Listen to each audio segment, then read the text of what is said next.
Bismillah walhamdulillah. Assalamualaikum warahmatullahi wabarakatuh. Alhamdulillahi wa kafa wa salamun ala ibadihi alladhina astafa. Ashhadu an la ilaha illallah wahdahu la sharika lah wa ashhadu anna Muhammadan abduhu wa rasuluhu la nabiyya ba'dah. Allahumma salli wa sallim ala sayyidina Muhammad wa ala alihi wa ashabihi wa man tabi'ahum bi ihsanin ila yaumiddin. Amma ba'd. Sebagai bulan mulia dan penuh berkah, semestinya bulan Ramadan menjadi momentum terbaik untuk bertobat, terutama dari maksiat menggosip orang lain. Menggosip merupakan hal yang sering dilakukan orang ketika mengobrol bersama teman, rekan kerja, ataupun keluarga. Padahal umumnya orang sudah mengetahui bahwa menggosip adalah perbuatan dosa. Saking jahatnya, menggosip dalam Al-Quran diibaratkan dengan memakan daging saudara sendiri. Allah berfirman dalam surah Al-Hujurat ayat 12. A'udzu billahi minasy syaithanir rajim. Ayuhibbu ahadukum an ya'kula lahma akhihi maytan fakarihtumuh wattaqullaha innallaha tawwabur rahim. Adakah seorang di antara kalian yang suka memakan daging saudaranya yang sudah mati? Maka tentulah kalian merasa jijik padanya, dan bertakwalah kepada Allah. Sungguh Allah Maha penerima taubat lagi Maha penyayang. Bahkan pahala puasa akan sirna karena perbuatan menggosip. Dengan menggosip, orang berpuasa hanya akan mendapatkan lapar dan dahaga dan beban dosa. Dalam hal ini Syekh Zainuddin Ahmad bin Abdul Aziz, pakar fikih kenamaan dari India dan penulis kitab Fathul Mu'in yang populer, berkata, di antaranya hal-hal yang sangat disunahkan bagi orang yang berpuasa adalah mencegah mulut dari setiap ucapan yang diharamkan, seperti berbohong, menggosip, dan mengumpat. Sebab semua itu melebur pahala puasa, sebagaimana dijelaskan secara terang-terangan oleh para ulama, ditunjukkan oleh hadis-hadis sahih, disampaikan secara nas ataupun jelas, tanpa bisa dipahami dengan maksud lain oleh Imam Asy-Syafi'i dan para ashabnya, dan ditetapkan oleh Imam An-Nawawi dalam kitab Majmu'. Demikian dijelaskan oleh Syekh Ahmad bin Abdul Aziz dalam kitab Fathul Mu'in yang dicetak bersama Hasyiyah. Hadis yang menunjukkan bahwa gosip dapat melebur pahala puasa antara lain: laisa siyamu minal akli wasyurbi faqat. Puasa tidak hanya dari makan dan minum saja. Asyamu minal lagwi warwafath. Tapi puasa itu juga dari perkataan kotor, termasuk menggosip dan perkataan mesum.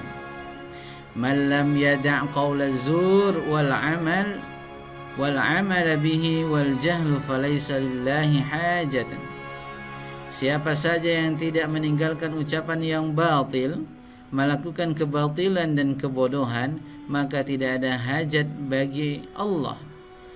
Ayyada'a ta'amahu wa syarabahu.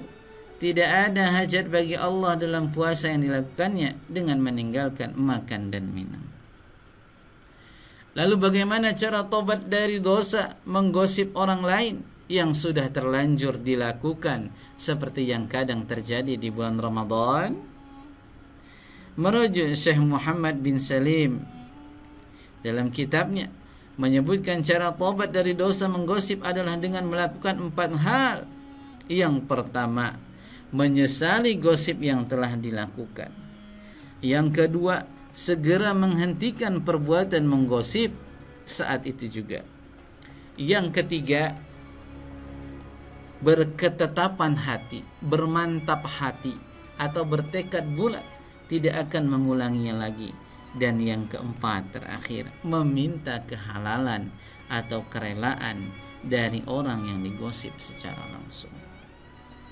Namun demikian, untuk poin terakhir, yaitu keharusan meminta kerelaan orang yang digosip secara langsung, ini bersifat kondisional, yaitu dalam kondisi umum maka perlu gosip, harus menyebutkan secara detail gosipnya dan dengan siapa ia menggosipkannya.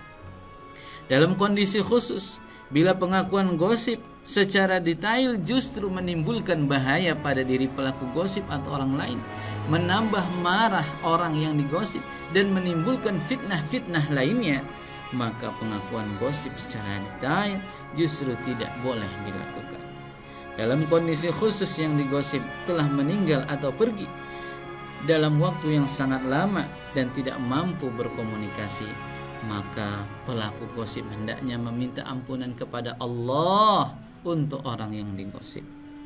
Harapannya tentu hal itu dapat menjadi kebaikan darinya yang sebanding dengan keburukan gosipnya dan dapat menjadi sebab dimaafkan oleh yang digosip. Dalam kondisi khusus, berita gosip belum sampai kepada orang yang digosip, maka cukup memohon ampunan kepada Allah atau istighfar dan menyesal dengan sebenar-benarnya, bertaubat. Dalam kondisi khusus, orang yang digosip tidak mau memaafkannya kecuali dengan menyerahkan sejumlah harta, maka bagi orang yang menggosip boleh menyerahkan harta kepadanya dalam rangka berusaha agar terbebas dari tanggungan dosanya. Inilah 4 cara tobat dari menggosip orang. Tobat dari menggosip orang yang sangat penting dilakukan seketika atau sesudah melakukannya sesegera mungkin. Apalagi di bulan Ramadan, bila terlanjur menggosip orang lain, maka harus segera bertobat secara benar agar puasa kita tetap diterima oleh Allah dan berpahala. Andaikan nekat tidak mau bertobat, maka puasa yang dilakukan tidak akan diterima dan tidak akan mendatangkan pahala. Wallahu a'lam. Wabillahi taufiq wal hidayah. Assalamualaikum warahmatullahi wabarakatuh.